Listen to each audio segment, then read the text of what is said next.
10 hal yang tidak kamu ketahui tentang Kylian Mbappe.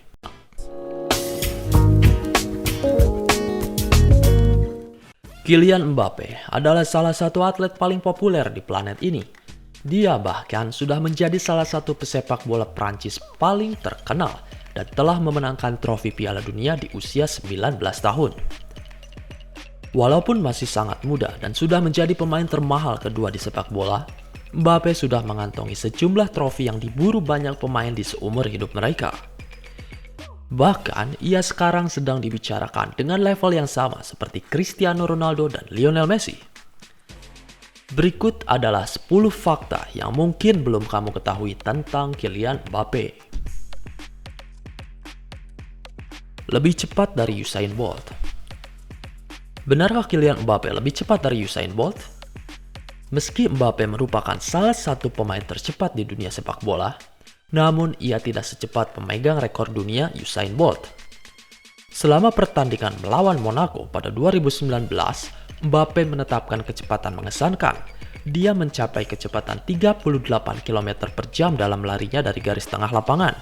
Lebih cepat dari 37 km per jam yang dirata-ratakan Bolt ketika ia mencetak rekor dunia 100 meter dengan waktu 9,58 detik pada tahun 2009. Namun, Bolt mencatat rekor 42,7 km per jam selama balapan 100 meter di Berlin.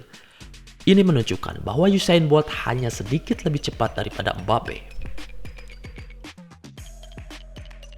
Pencetak gol termuda kedua di final Piala Dunia. Di usia 19 tahun, Mbappe menjadi remaja pertama yang mencetak gol di final Piala Dunia sejak 1958.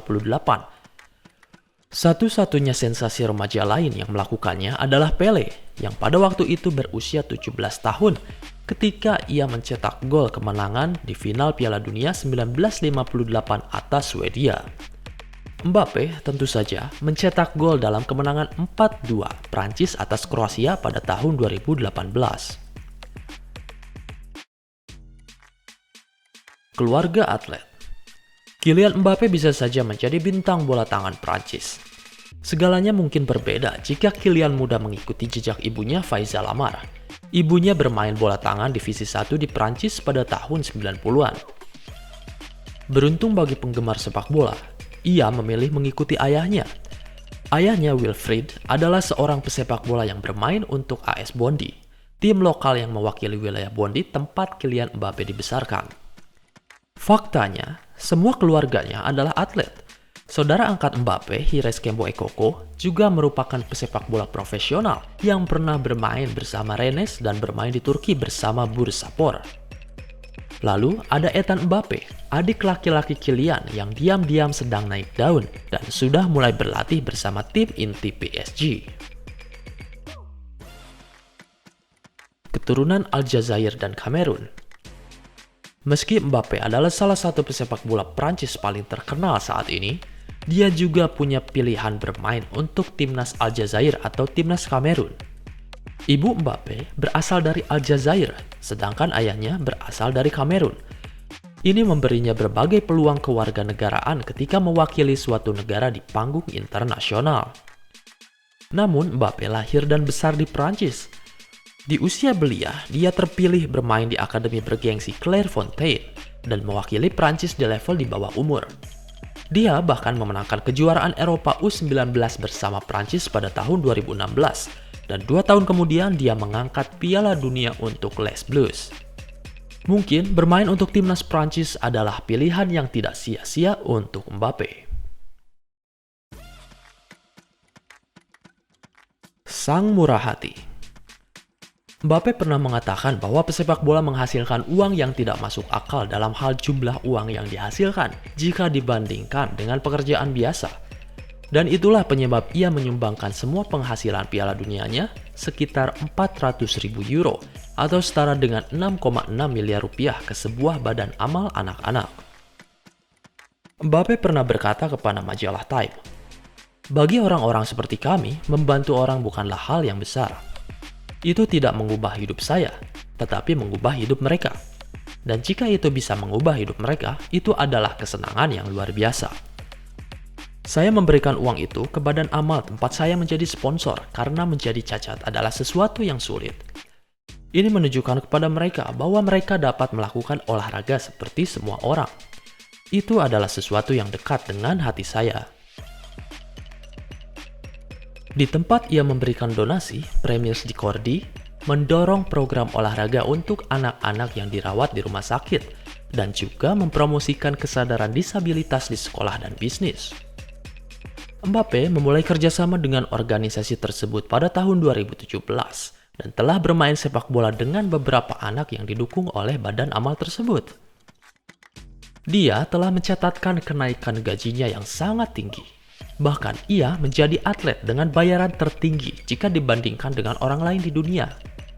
Perbedaan gajinya sangat jauh berbeda. Namun, dengan penghasilan yang tinggi pun, Mbappe seringkali memberikan sebagian dari uang yang diperolehnya untuk tujuan amal. The next Thierry Henry dari pinggiran kota Paris. Mbappe berasal dari Bondy, sebuah kota sekitar 11 km timur laut Paris. Mbappe adalah kisah sukses dari pinggiran Paris. Seluruh kota telah memperlakukan Mbappe sebagai pahlawan kota dari Bondy. Bahkan mereka menambahkan spanduk ke balai kota yang bertuliskan ucapan terima kasih untuk Mbappe. Setelah ia memenangkan Piala Dunia, mereka bahkan mengadakan resepsi penyambutan yang dipenuhi dengan sorakan penonton. Sebelumnya, Bondy adalah salah satu wilayah yang selalu menjadi berita utama karena citra kotanya yang negatif, yang membuat kesuksesan Mbappe semakin menarik bagi kota tersebut. Sebagai seorang anak, Mbappe berlatih di klub sepak bola AS Bondy. Ketika orang lain melihatnya bermain, mereka memanggilnya The Next Henry. Panggilan tersebut digaungkan oleh Arsene Wenger ketika ia mengungkapkan untuk mencoba membawa Mbappe ke Arsenal pada saat itu. Pemain termuda dalam sejarah AS Monaco. Dia pertama kali bergabung dengan AS Monaco saat berusia 14 tahun. Dan mulai bermain untuk tim utama pada Desember 2015 pada usia 16 tahun. Sebelumnya, pemain termuda dalam sejarah klub adalah manajer saat itu, Thierry Henry. Setahun kemudian, ia menjadi pemain termuda yang mencetak gol untuk Monaco, memecahkan rekor Thierry Henry lainnya. Ini semua adalah pendahulu penampilannya di Piala Dunia, dan kesuksesannya di usia dini tidak luput dari perhatian. Majalah Time memasukkannya ke dalam daftar 25 remaja paling berpengaruh di dunia pada tahun 2018. Obsesi pada sneakers. Semua orang tidak bisa tinggal di Paris dan tidak terpengaruh oleh mode fashion di sana. Untuk orang-orang Paris, pentingnya fashion mungkin tidak lepas dari kehidupan sehari-hari dan Mbappe tidak jauh berbeda. Mbappe menggambarkan dirinya sebagai anak dengan mainan baru ketika ia mendapatkan sepasang sepatu sneakers. Dia pernah berkata dalam sebuah wawancara dengan Hypebeast bahwa ia akan menangis kepada ibunya untuk minta dibelikan sepatu yang ia minati. Sepatu yang bermerek mahal, jadi ia sering harus memohon pada ibunya untuk membeli jenis sepatu yang ia inginkan. Saking cintanya terhadap sneakers, Mbappe dikabarkan bisa berbelanja sepatu dengan nilai total puluhan juta rupiah dalam sekali belanja. Messi takut dengan Mbappe. Mbappe mengatakan ketika Messi meraih sepatu emas Eropa di musim 2018-2019 saat masih berseragam Barcelona, Messi merasakan tekanan karena Mbappe memperkecil jarak dengan golnya. Meskipun Messi mencetak 36 gol di liga saat itu, Mbappe hanya tertinggal 3 gol dengan total 33 gol. Selama wawancara pada tahun 2019, Mbappe mengetahui bahwa Messi takut ia akan menyalip total golnya. Kabar itu ia dapatkan dari Dembele, rekan setimnya di Prancis. Dembele mengatakan tentang betapa khawatirnya Messi, yang membuat Messi terus mengawasi Mbappe selama masa penghujung akhir liga. Hampir bergabung dengan Chelsea. Mbappe yang merupakan andalan di PSG ini sangat dekat bergabung dengan Chelsea pada tahun 2011. Pada saat itu, mereka memberikan kesepakatan uji coba 4 hari untuk Mbappe, tetapi mereka tidak cukup yakin dan menginginkan pemain lain. Dia memainkan satu pertandingan saat ia di sana, menang 7-0 atas Charlton. Dan sementara ia mengesankan para pencari bakat klub dengan kemampuan menyerangnya, namun mereka meragukannya ketika menyangkut skillnya dalam bertahan. Sebenarnya, pencari bakat Chelsea ingin melihat lagi Mbappe untuk uji coba kembali di hari mendatang setelah Mbappe mengasah kemampuan skill bertahannya. Namun, ibu Mbappe saat itu terlanjur emosi dan berkata jika Chelsea menginginkan Mbappe seharusnya mereka mengontraknya saat itu juga. Ibunya menambahkan bahwa dalam 5 tahun ke depan, Mbappe akan berharga 50 juta euro. Dan hal itu terbukti sekarang. Harga pasar Mbappe bisa 3-4 kali lipat dengan apa yang ibu Mbappe katakan pada saat itu.